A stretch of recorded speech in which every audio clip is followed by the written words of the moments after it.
ಬರೋದು ಬಂಧು ಬಾಂಧವ್ಯದಿಂದನೇ ಬರ್ತಿದೆ. ಮತ್ತೊಂದು ಹೆಣ್ಣಿನ ಬಗ್ಗೆ, ಹೆಣ್ಣು ಹೆಂಗಂದ್ರೆ ಫಸ್ಟ್ ಹುಟ್ಟಿನಿಂದ ಸಾಯೋವರೆಗೆ ಎಲ್ಲ ಸ್ಟೇಜಿನಾಗ ಅವ್ರದ್ದು ನೋವಾಗ್ಲಿ ಅವ್ರ ಕಷ್ಟಗಳು ಆಗ್ಲಿ ನಂದಂತಿಲ್ಲ, ಆದ್ರೆ ಎಲ್ಲ ನೋಡಿ ನೋಡಿ ಜಾಸ್ತಿ ಹೆಣ್ಣಿಂದು ಪರಿಸರ ಸೃಷ್ಟಿ ಬಗ್ಗೆ ಬರ್ತಿದ್ದೀನಿ.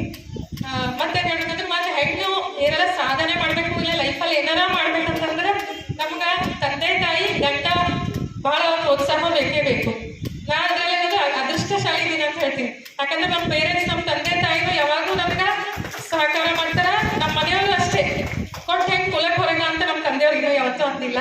ಯಾವಾಗೂ ಕರೀರಿ ಎನಿ ಟೈಮ್ ನಮ್ಮ ಅಣ್ಣ ಆಗ್ಲಿ ನಮ್ಮ ಪಪ್ಪ ಆಗ್ಲಿ ಬರ್ತಾರ, ಅವ್ರು ಸಪೋರ್ಟ್ ಮಾಡ್ತಾರ. ಮತ್ತು ನಮ್ಮ ಮನೆಯವರಂತೂ ಯಾವಾಗೂ ಎದಕ್ಕೂ ಬೇಡ ಅಂತ ಅಂದಿಲ್ಲ, ಅವ್ರ ಸಹಕಾರ ಅಂತ ನಾ ಇಲ್ಲಿ ಬಂದಿದ್ದೀನಿ. ಇಲ್ಲಿ ನಾನಿದು ಬುಕ್ ಬಿಡುಗಡೆ ಆಗ್ಲತ್ತದ.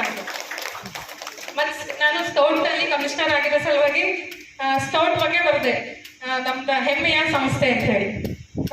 ಅದ್ರಾಗ ನಮ್ಮ ಗುರುಗಳು ಹರ್ಷಟಿ ಸರ್ ಇದ್ದಾರೆ, ಸಣ್ಣದಿಂದ ಕಲಿಸಿದ್ದಾರೆ, ಅಚ್ಚಯ್ಯ ಸರ್ ಇದ್ದಾರೆ, ಅವರೆಲ್ಲ ಭಾಳ ಕಲಿಸಿದ್ದಾರೆ ಸಣ್ಣದಾಗಿ ಹಿಡಿದು. ಅದಕ್ಕೆ ಇದ್ರಾಗ ಕಮಿಷನರ್ ಆಗಿದ್ದೀನಿ ಅಂತ ಹೇಳ್ತೀನಿ.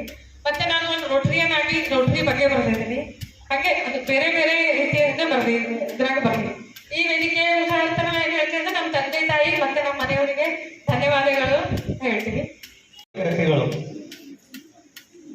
ಈಗಾಗಲೇ ಹೇಳಿರೋ ಹಾಗೆ ಕಾವ್ಯ ಅನ್ನೋದು ಸುಮ್ಮನೆ ಹುಟ್ಟೋದಿಲ್ಲ, ಋಷಿ ಅಲ್ಲದವನು ಕವಿ ಆಗಲ್ಲ. ಅದಕ್ಕೆ ತನ್ನದೇ ಆದಂಥ ಒಂದು ಧ್ಯಾನ ತಪಸ್ಸು ಬೇಕಾಗ್ತದೆ.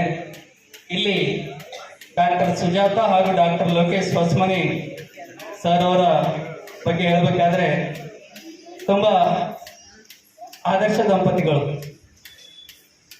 ಯಾಕಂದ್ರೆ ಸತಿಪತಿಗಳು ಅಂದಾದ ಭಕ್ತಿ ಹಿತವಪ್ಪದು ಶಿವಂಗಿ ಅಂತ.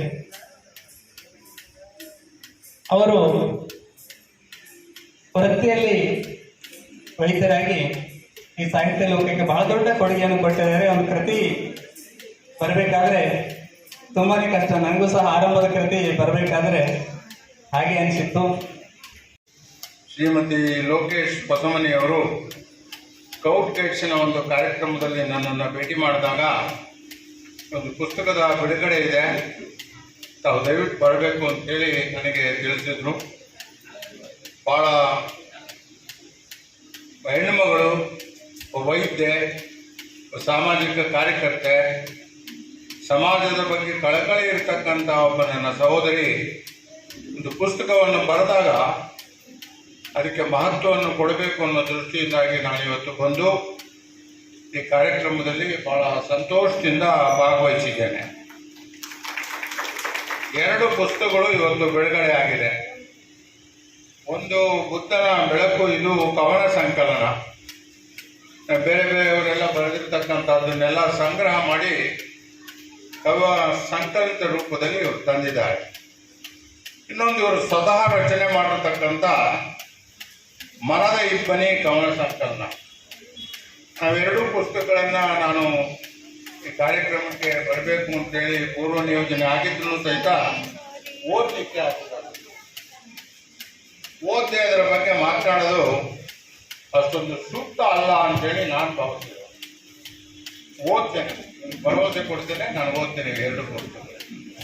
ಒಂದು